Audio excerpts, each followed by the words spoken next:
I suffer with cystic fibrosis, and almost every single mental health related difficulty I've ever had is because of that.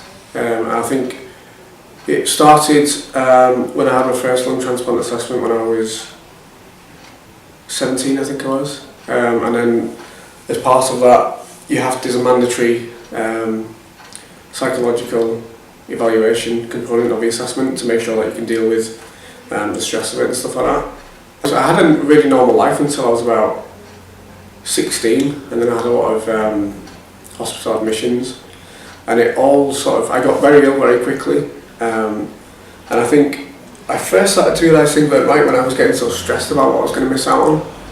Initially I understood that is in a very short-term sense, as in what I would miss out on as an inpatient. The more time I spent in hospital, the more unwell I was, I started to understand that actually this is about mortality now and missing out on significant things, not just gigs or, I don't know, drinking sessions and stuff like that. And I think that's really when things started to get worse for me. When you have a chronic illness for 30 years, everybody's on the same page. Everybody you know your illness as well as the doctors know your illness, so there isn't really anything that anybody can tell you that you don't already know. There's no comfort anywhere, there's no like, oh well, let's try this, because you know that all treatment options have kind of been exhausted. I never felt suicidal, but I certainly did question what sort of standard of living I was going to have, and really what the point in trying to come out the other side this was actually going to be.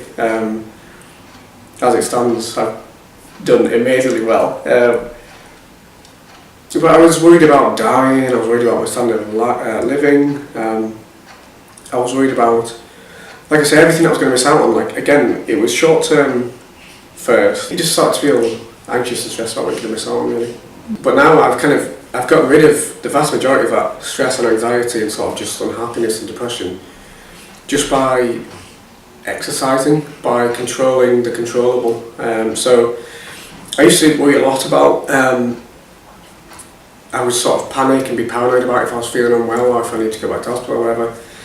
But what I do now is, because I exercise so much, I do a lot of cardio and some weight sessions really, but it's an insurance policy for me. It's like a safety net, and it's like if I think I'm getting unwell, I'll think, oh, but I did my cardio yesterday and that was fine, and that's how it goes. So you sort of build momentum, and you build sort of confidence by doing that.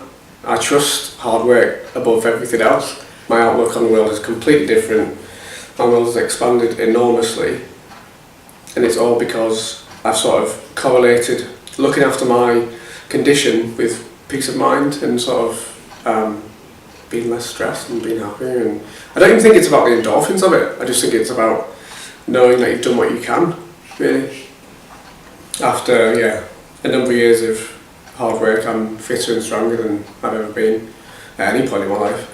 I work for the European Health Parliament. I've just been appointed to the Research Ethics Committee, and the future's bright. I've got a lot to look forward to. So this Mental Health Awareness Week, I'd like to stress that people can suffer for any number of reasons emotionally. Mine is chronic illness, but mental health can affect anyone at any time for any reason.